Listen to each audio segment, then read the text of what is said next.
Guys, we are What's live. good? We live. Bolt Bros in the house. What's up? Okay. So if you notice, Kyle is actually at an event. So we're going to get into that a little more. But as we want to discuss today, we want to talk about the 53-man roster. We want to talk about practice squad. There's a lot to discuss. Kyle's at a great event right now, guys. And if you're in LA, you need to be there. So, guys, let's get into it. I'm Dale Henley. You watching the Bolt Bros podcast? Let's do it!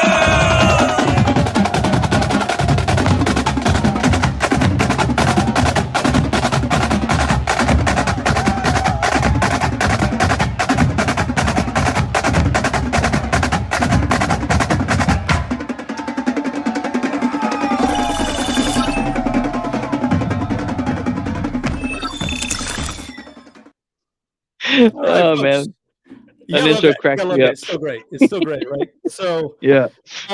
awesome. So Kyle, you want to talk a little bit about the event you're at real quick, and then we'll get into it. Yeah, 100%. So we're here at the JRAX. It's called the Bolt Show, the RSSM. The Rock Solid Sports Media memorabilia, that is, and it's at the Anaheim Marriott Suites. And right now there's a whole bunch of players that are here for public signings. And right now, as you can see behind me, on that side, gotta get the arrows right. Yeah. Tuli is hanging out right there, and he's doing some signings. So people are just hanging out, and so we may be able to get a chance to chat with him and some of the other players. And so we're actually looking forward to that. Max Dugan was just here. He finished all of his signings, and he took off though already. But later on in the day, we got Keenan Allen showing up. We got Mike Williams showing up. Darren Sproles showing up. So sick. Yeah. And, in fact, we even got, the Chargers Unleashed is here with us as well. And awesome. They're doing a show as well. And they're helping out hosting here. So we're having a great time already. So anything you want to add there, Corbin? No, great event. Lots of great Chargers fans here.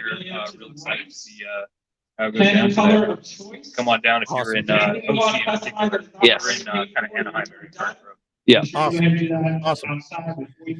Excellent. Okay, guys. Well, that's excellent. So let's get into the show. Talk a little bit about what we got going on. I know we want to talk about the 53-man roster. You guys are a little loud. I'm going to mute you guys for a second. Okay. All right. So let me let's talk a little bit about the Chargers, where we're at. And guys, we are going to get to your questions. We are going to get your questions. So please throw them out. We're going to get to it as well too. And we will go from there. By the way, just so you know, Kyle and Corbin, Corbin's actually with Rivers Lake Yacht Club. If they have the ability to get an interview, they are going to walk over and get the interview done. And that's going to be separate content that we're going to bring up as well too. So that's probably going to be the case with these guys specifically, right? Just so you know. So I want to talk a little about Kellen Moore and what we can expect from the offense. I know a lot of people keep asking me about this. These are some questions that keep getting thrown up around. And I think it's interesting.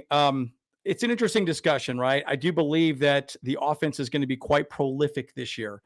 And again, guys, I'm excited to see what we can do here. Kellen Moore was very specifically talking about really working with Justin Herbert and building a specific offense for this team and being ready to go, moving forward. Okay, there you go. A little less background noise there, Kyle. Thank you. Yes. Yeah. So they just announced some stuff, and then so it got a little loud, but yeah, we're good. Yes, it did. Okay, cool. So we're talking about the offense right now, guys. And so basically at the end of the day, we were just discussing how the Kellen Moore is building an offense just specifically for Justin Herbert. And what that's going to look like really is that Kellen Moore is going to say, hey, we're running dagger package, and dagger is going to have 8 or 9 or 10 plays that Herbert can run out of. And they're going to be an 11 personnel or 12 personnel. And then when we get to the line, Justin Herbert can check out or check in to different certain plays, right? So if he's looking at a 5-man front or a 4-man front, he could check to a pass or a run. It gives them a lot of flexibility and opportunity to run the offense. And so it's really exciting to see how that plays out. I'm super excited. I think Justin Herbert's going to have the best year possible. I think 50 touches is very, possible. One thing he did say specifically about Austin Eckler, because they asked about the 4 running backs, we're going to talk about them as well too, that Austin Eckler is the featured back, period, right? He is the featured back. And, Dotson and Spiller and Joshua Kelly, they are going to be there for specific sets, for specific looks, but Austin Eckler is the guy. So guys, throw out your questions as well too. So anyways, that's one of my thoughts on that. So let me go to the next slide here and just talk a little bit about some of these folks here as far as the Chargers are concerned. I know people are pretty upset about Xander Horvath. I get it. Everyone loves Xander Horvath. He is not with the team any longer. He's with the Steelers. I did a video on that earlier today. And bottom line, Horvath did not really fit into really the actual offense at all, right? He just didn't, right? Kellen Moore does not use fullbacks. And the thing that I've learned about this team so far, and I'm going to talk about the defense as well too, that you cannot be a one-trick pony in this offense or defense. You have to have multiple roles. Horvath had one role, and that was special teams. He was very good at special teams, but he was not a guy that was really going to be anything else, and he was not going to be used. Couldn't really convert him to a tight end, which a lot of people suggested they could do all of a sudden, but that's not really a realistic expectation when you have been a fullback for most of your career. I mean, it takes some time. Look at someone like Stone Smart. He's actually moved into a new role from a quarterback. And GTR, man, you're exactly right. I think it's going to be a career year for Justin Herbert as well, too. So, Kyle, did you have some thoughts? Yeah. So I'm just Chargers Unleashed just started their live too. So how does it sound when they're talking as well? Is it sound good? I don't hear them at all. Nope. Okay, good, great, cool. That's awesome. That's awesome. Yeah, that's awesome. Technology is amazing, guys. Yeah. Bull babes, get down there. They are down at the show. Get down there ASAP. Kyle, Corbin, all the players will be down there. Yes. Oh, it looks like I might get some touchies before you do, bro. Yeah, we got a great show. That's not what I signed up for. Yeah, there we go. Exactly. I know. Yeah, Corbin's taken. Yeah. So. No, but the bottom line, guys, though, it's a tough story to have Xander Horvath not here. But again, here's the positive news. He's going to be on a team. He's going to be used, right? He wants to play football. He wants to show what he can do. The Steelers will use him. Any other thoughts on that, Kyle and Corbin? Man, I really wanted it to work out for Xander Horvath, but you know what? Yeah. I mean, we're entering an era where the fullback position is just starting to die off. I think there's only at best maybe 10 teams that actually have fullbacks on their position, in their rosters and stuff, and they're just not really widely used anymore because and it's unfortunate because look, I've said it before, I'll say it again, it's that LT and Lorenzo Neal were a package pair. They knew the offense very well and they worked in tandem with each other all the time. So we just don't see that anymore. Kyle, you're breaking up really bad again. So I'm hearing a baby cry in the background as well too. Okay, I'm going to put you on mute. Technology can't solve that. Yeah. Technology can't solve baby cries. All right, I'm gonna pause you on mute for a while. There you go. Go for it. Yeah. There you go. Okay, so I want to talk about this guy right here, Alex. We just signed him as well, Alex Ericson. A lot of people keep asking me this question. Well, why him? Why him? Why him? Look, I truly believe that Alex is a very multifaceted guy. He scored 2 touchdowns in the final preseason game with Aaron Rodgers. I think he can do the same thing with Justin Herbert. Bottom line, he adds special teams depth and he adds wide receiver depth because we don't know what's going to happen with Jaylen Gon. I'm going to talk about him a little bit later. But Alex does give us some more flexibility and some more abilities for us to be successful on special teams. All 3 phases of the games, folks, that's what we need to do. All 3 phases of the games. It's one of the conversations that we need to have. Hey, Aether, throw your questions out as well.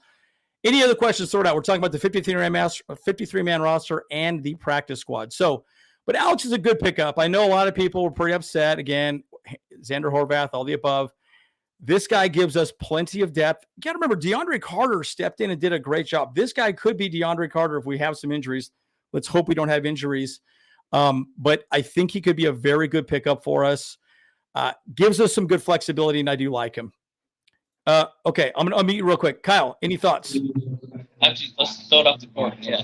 Yeah, I just want to say hi to Thier Kadir. That's the man right there.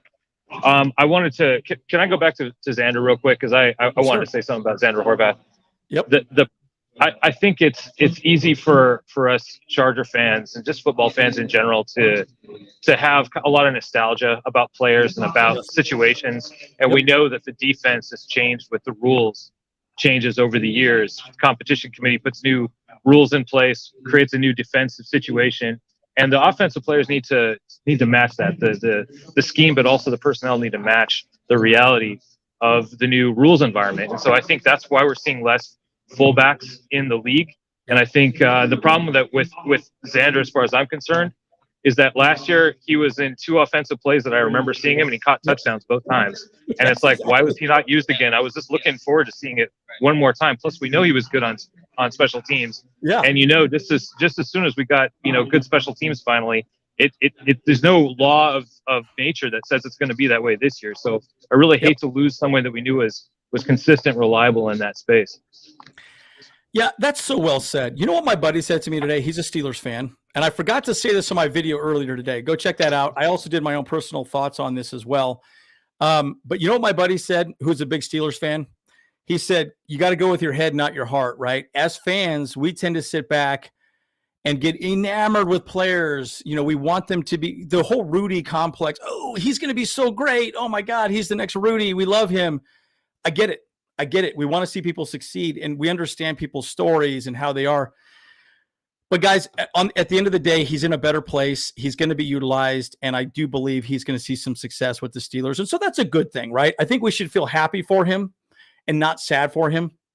But again, folks, throw your questions out as well, too. So it's something to think about. It's something to have a conversation with. But, yeah, we'll miss him. And, we'll go through some of the thoughts on that as well, too. So I had some of the thoughts on this also. Okay. Another guy I want to discuss is Jaylen Gon. The reason why I want to talk about Jaylen Gon is Jaylen Gon will probably be back, really after the bye week. I think it's 4 weeks that he has to be off because he's on the injured reserve right now. Also, folks, we did just get rid of Darius Shepherd. Darius Shepherd was released yesterday. Big reason why was because of Alex, who we signed. He's an additional, basically, he's an upgrade from Darius Shepherd, is apparently what, the Chargers believe. So, in my opinion, Guyton will be back after the bye week, so week 6. He's probably going to be getting some light work up until that moment, but then he should be available at that point. So I'm excited to see what Guyton can do. You got to remember, we have Darius Davis. Guyton was not a special teams guy, but he was also that speedster splitting the field moving forward. So I'm really hoping Darius does not get hurt. That's kind of my bigger concern. And Brandon Staley's talked about his size. He's very nervous about his size. He talks about it all the time. And again, size is important. Again, guys, size does matter, right? Right, Bolt Bays? Size does matter. And so in the NFL, you can't be a small guy because you get hit hard and you could be knocked out very quickly. And so I do get nervous about Darius Davis, his speed. Taking some NFL hits is going to be tough. So did you have some thoughts on that, Kyle? I unmuted you. There you go. I got you. It's pretty loud. There we go. Okay, and GTR Man talked about I trust this coaching staff for sure. So this is great. Okay, so this is the other guy I wanted to talk about, Elijah Dotson. Rich is perfect. Yeah, Kyle doesn't have thoughts. No, he has no thoughts. I love it. Rich, it's so good to chat. Yeah, I'm so glad to see you, man. Okay, Elijah Dotson. So let me give you my take on Elijah Dotson. And really, Chargers Weekly talked about this. I think the fact that we have 4 running backs on this team seems a bit excessive, right? Because I thought we were going to have 6 wide receivers, but not 4 running backs. I thought we were going to go with 3. Dotson be put to the practice squad. Here's the reality. I think enough people saw good things from Elijah Dotson. They said he's not going to make the practice squad. He will get picked up by some team. There's plenty of teams out there that need depth at running back, and Elijah Dotson showed good enough. And here's the thing about Elijah Dotson also. He is going to be a special teams depth guy as well. If Darius Davis were to get hurt, then Elijah Dotson could step in and do some of the special teams work moving forward. So I do think it's an important conversation to have. He's going to be multifaceted. And again, I've said this before, and I've said this many times, folks. You cannot be a one-trick pony with this team or in the NFL in general. Say again, Kyle? It looks like Tuli just finished up his signings in this conference. That's it. Unfortunately, not going to be able to grab some this yet. So I don't know. Like, we're still trying to work out all the demographics. Yes. Okay. It may or may not happen. Okay. Sounds good. Yeah. Yes. And Horvath was picked up by Pittsburgh. It is an interesting situation, right? I do think, very interesting conversation with Horvath going to Pittsburgh. I think bottom line, though, it'll be very interesting to see how he does. I think he'll do very well. Now, the other person I want to talk about right here is Brandon Staley. We've talked a lot about the defense. I'm going to say something really quickly about this, that Brandon Staley and Kellen Moore are making each other better. Let me repeat that. Brandon Staley and Kellen Moore are making each other better. They're very young head coach. Well, obviously Kellen Moore's not a head coach, but he's an offensive coordinator. He's been with Dallas, and he's been with Dallas the entire time, not really having a lot of a conversation beyond what he's done in Dallas. You got to remember, he played for Dallas, then became an offensive coordinator and worked up the ranks. He has not been with anybody else. Brandon Staley and Kellen Moore are making each other better. They developed an offense and defense together.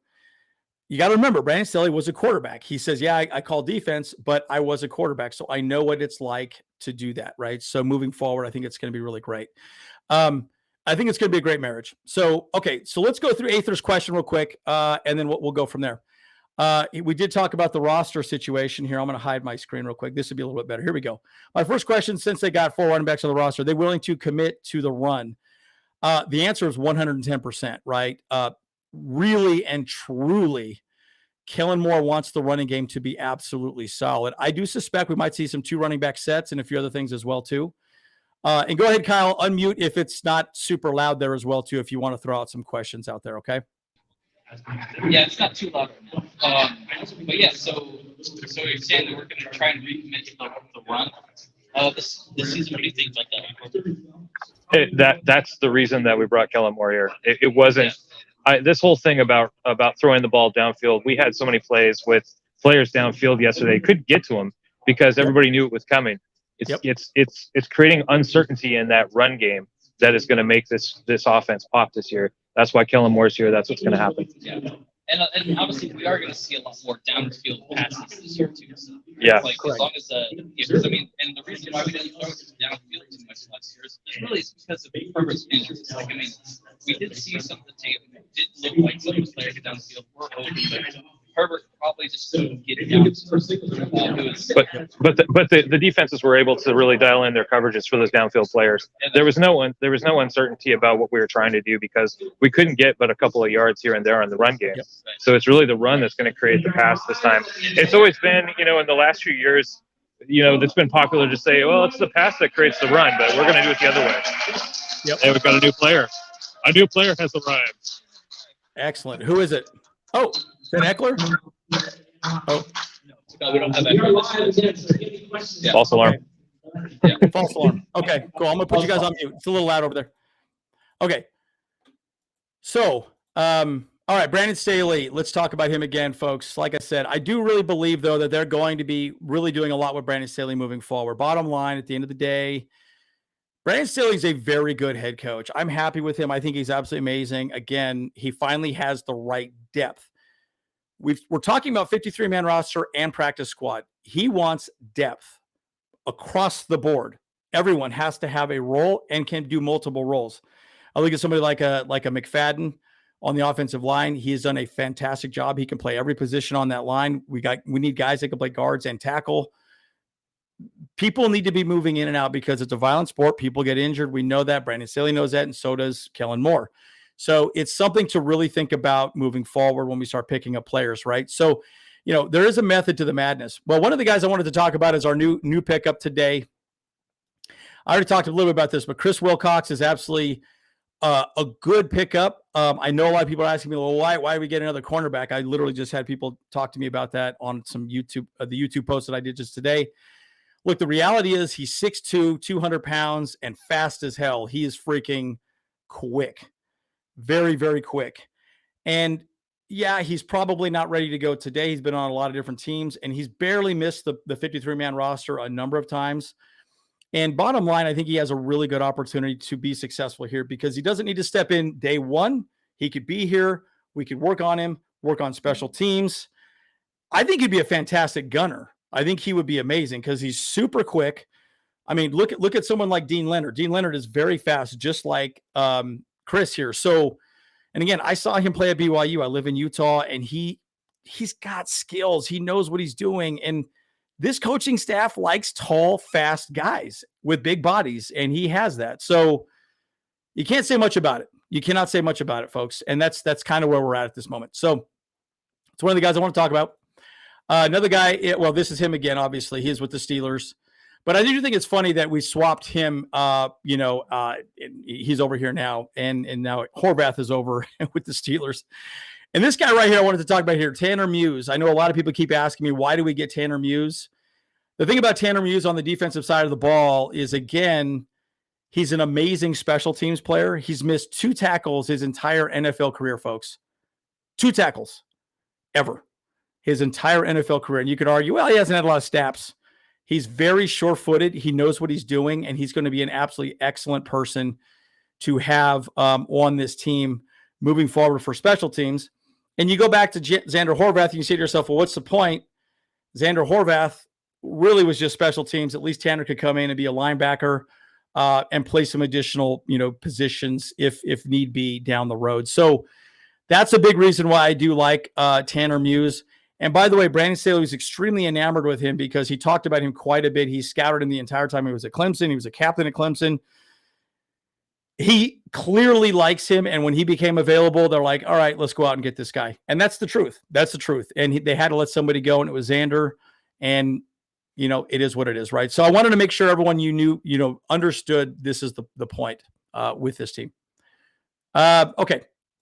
So one other thought here, this guy, CJ Okoye, I'm really excited that we have him on the practice squad. And Ethan, you're exactly right. Our practice squad looks great. And again, we get enamored with players, but the cool thing about CJ Okoye, he doesn't count as a practice squad member.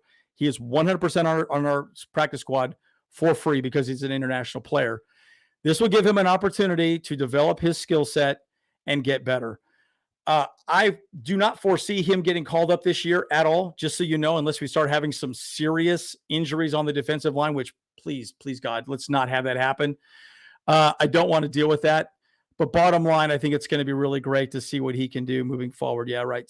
Testicles, spectacles, wallet, and watch, right? Okay, so nothing like that. We don't want to deal with that at all. So bottom line, I think CJ Okoye is going to be great. Dude, the guy is, 6'7", 350 pounds, and he moves very fast. I think he'll be a guy that'll be on the team really next year, potentially, vying for a spot on the 53-man roster, but we'll see. Okay, I think I have one or two more slides, and then we can just go through some questions. This boy right here, dude, Scott Matlock, looks absolutely amazing, folks. And guys, keep throwing your questions out. We are going to answer your questions as they come in after we go through the slides. I'm sorry, I cannot hear you, Kyle. Corbin, I can hear you better. Kyle cannot hear you at all. Oh, interesting. Yeah, Tito. I can hear Corbin. I cannot hear you, Kyle. What do you? Okay. So Scott Matlock has been absolutely amazing, and he's actually done a great job on this team. And again, a lot of people argue, well, he was drafted. We need to keep him on the squad. The answer is he doesn't have to be on the squad. He fought and won a spot on this team as a defensive lineman. So I think he's going to be fantastic. Yes. They quieted down quite a bit now. So Tito Alvania just entered the room, and he's doing some signings. He's a beast, man. We're excited to see him as well on the team. So, do you have any thoughts on that? Well, we were talking about CJ Okoye, and really, what happens with Tito is what's going to really tell us whether CJ is going to play this year or not. We'll both play the same position, basically. So, I think I would counter your point about CJ. I think we're going to see him this year because I watched his preseason tape again, and he was not really out of position. He didn't really get pushed around too much. I think he's looking really good. So, hopefully he's got a little bit of time to mature and learn. And we don't see him this year, because if we don't see him this year, that means everything's going great. But I don't know. I think he might be really good. I think he has all the intangibles, 100%. Yeah, he definitely has all the intangibles. I think that, with the production that he's put on in the preseason alone, being just like literally only ever playing 3 games, he's grown tremendously in this time. So he's going to be ready day one if we need him. Yeah, bottom line is that he's free money. We don't have to pay for him in terms of roster space, and you don't go broke picking up free money. So 100%, I agree with that. Right, and again, I think CJ is going to be absolutely fantastic. Right, he will be. I think it's just going to take a little time. it's not just about getting to the quarterback. It's about gap security. It's about keeping the quarterback in the pocket. It's about setting the edge. Well, he doesn't necessarily set the edge, but he does need to play gap and a half. Again, we run tight fronts typically with Brandon Staley's defense. So there's a lot involved with what he has to do moving forward. So, okay. But again, Matlock, I just want to illustrate this point one more time. Matlock has looked absolutely fantastic. I didn't know what to think of him when we drafted him. I thought, well, he's a flyer. Who knows? Interesting story about him. Again, he actually bench pressed, I think the second most of any defensive lineman in the draft. So he's extremely strong. And secondarily, he didn't do the combine the same way. He had a pro day, but he did really well in the pro day. That's why he actually dropped in the draft specifically, right? So I think a lot of teams just didn't want to go with him because he didn't do the combine, didn't do a couple different things, but he did kind of a different way of getting into, the NFL. So it's worked out fairly well for him. And this guy right here, Tuli, this is, I believe, my last slide, but I wanted to talk about Tuli. I think this guy is absolutely going to be incredible. We're going to do very well with him. Look, we all know that Bosa and Mac are getting old and very expensive. And so we need to have some additional depth that we can talk about, right? And Tuli is that guy. Now, two other guys I would also talk about too is Andrew Farmer and Brevin Allen that are on the practice squad that are edge rushers, but are very young and been at very small colleges that have not quite done very well. So it's given them an opportunity to potentially do a lot better, moving forward. But I think they're guys on the practice squad. That's why you go to the practice squad. You can develop them. You can get some additional time, some additional snaps. We can continue to evaluate them further, maybe work with them on special teams and do some other things. So Brevin Allen and Andrew Farmer are going to be very good depth pieces for us moving forward with this team as far as edge rushing is concerned. Okay, so I think that's all I have as far as slides are concerned. Oh, no, there's one more guy here. Hold on just a sec. One more guy. I forgot about this guy. How can I not talk about him? Dayon Henley. I know people keep asking me about him specifically with his hamstring injury. And just so you know, guys, I pulled my hamstring Thursday, playing softball, running to first base. Ooh, pulled my hamstring. Wasn't fun. Hamstring injuries suck, folks. So I'm really curious to see how bad it is. Again, they keep saying day to day. I would say he probably won't be there week one. It would be my guess, just because hamstring injuries do take time. And again, K9, that's his position right now. So they're going to put somebody else in there for his special teams role. But we'll see. We'll see. You never know. Maybe he can be rehabbed and be ready to go. But hamstring injuries are an issue. So I do think that, Dayon Henley, this guy's got such a bright future. And my God, dude, if you watch the tape on Dayon Henley in all the preseason games, he is so instinctive, excellent on coverage. And that's really where K9 is just not good. He's not good at covering the ball. Dayon Henley, again, he understands routes and understands coverage. He's a very unique player. I think he's going to be absolutely spectacular. Again, I can't thank this coaching staff and our scouting staff enough. We've done such a good job of understanding, the right people to pick up. Yeah, we have a few thoughts on this one, actually. I think Henley looks like Sayao, but coming from a different spot. Not body type, but in terms of moving around the field, I really haven't seen anything like him on the Chargers since Sayao. That's actually like a very good point. Because you see him in the preseason games, he's all over the map. He's all over the field. He's in almost every play. Yeah. Yes. So he's been winning defensively in preseason every single game. It's like that's why this hamstring injury hurts so bad. Like me personally, I'm like, oh my gosh, I would have wanted this in place. So Kyle, we can't hear you. You are breaking. We can hear Corbin. We cannot hear you at all. That's so weird. I don't know. Okay. Just tell me what you want me to say, no, and then I'll say it for you. Yeah. All right. Okay. So, okay. Excellent. So let's get to some questions here, folks, and we'll go from there. Okay. All right. So let's see. Let's talk about some questions here. Yeah, and I think GTR, man, this is exactly correct. This is what Dotson was here for. But again, he's a fourth running back. We can use him, and it's really the right way of adding depth to this team. I do think Dotson has shown explosive speed. GTR, man, he will do very well. And again, Aaron, I believe that we kept Dotson and a fourth tight end because the Horvath wave. 110%. I think they knew that this was going to happen. So there's some discussions where, hey, we got to figure things out, move forward. Look, I don't know that I love the idea of 4 running backs because that's really some roster spots that I don't know that makes a ton of sense. But again, it does add some depth, and there's plenty of people on the practice squad we can move forward. And again, remember, folks, in the practice squad all year, people can still poach people from the practice squad. They typically don't try and do that because they don't understand the system they're going to. And it's a lot of, figuring out what's going on, but it can happen. We picked up David Moa last year from the Falcons, the very end of last season. So it's an interesting situation. Okay. This is a good point by Brandon Mitchell. Again, throw your questions out as well, folks. I think it's a breath of fresh air that we have a good special teams. How happy are the Bolt Bros with Ryan Ficken? I love the guy, man. I'm not joking. I'm going to buy him, a fruit basket, if I ever see the guy. I think he's done a great job of figuring out how to make our special teams actually relevant. I mean, even Dicker, the kicker, and all the above. That's the way to go. He's just been absolutely fantastic. So I'm a big believer. Corbin, do you have a thought you want to throw out there as well? And again, we can't hear you, Kyle. So, let Corbin, be your mouthpiece.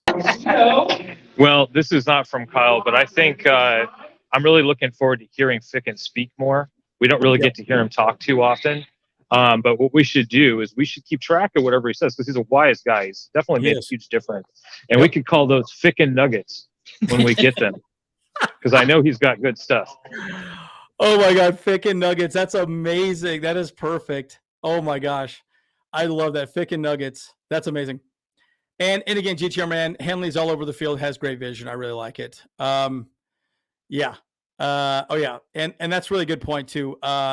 The mic is definitely on Corbin's side there, Kyle. So we cannot hear a word you're saying. So that's the problem. What linebacker in history does Henley remind you of? Seau, Butkus, or a little bit of everything, man. I think he's great. And by the way, I had a lot of people talk to me today about really Tuli being like Junior Seau. So, look, I think really Deion Henley is going to be the next what's the word? Prototypical linebacker that matters in the NFL. Let me repeat that. I don't believe guys like K9 are people that are going to do a good job of being an NFL, prototypical linebacker. You need to cover. You need to be able to cover tight ends. People like Travis Kelce. I mean, I'll give you a great example. I actually think Deion Henley would do a great job covering Travis Kelce moving forward. So, look, I think he's going to be the prototypical linebacker moving forward. So, all right, Rich, one other thought here, and then we could wrap up. We're about 30 minutes. RB running backs mean that you can be using one of them as a fullback. Example, Kelly could be used as a fullback. I don't disagree with you on that as well, too. I do think there's going to be a lot of 4 running back sets that we're going to be using moving forward. Kellen Moore does that a little bit. Again, he likes 11 and 12 personnel for the most part. But bottom line, that's a big part of the conversation moving forward. Anyways, versatility and keeping a big running back over one trick pony in a fullback. I agree with you. You're exactly right, Rich. So that's excellent. Okay. So Kyle, why don't we wrap up, have our final thoughts at this moment. There's no more questions. So I'm going to unmute you. Okay. I'm going to hide you guys. There we go. So folks, I'm going to wrap up. At the end of the day, our 53-man roster and everything we've done has been great. I think it's been actually excellent. And our practice squad has plenty of depth moving forward. This is really a fantastic roster. And we are building an amazing team. I'm expecting at least 27.5 points per game. I think defensively we'll be top 10 defense. I think we're going to be absolutely fantastic. We're going to do better at stopping the run. So, guys, we're going to have plenty more content coming at you. As always, I'm Andrew Boltbros. See you guys in the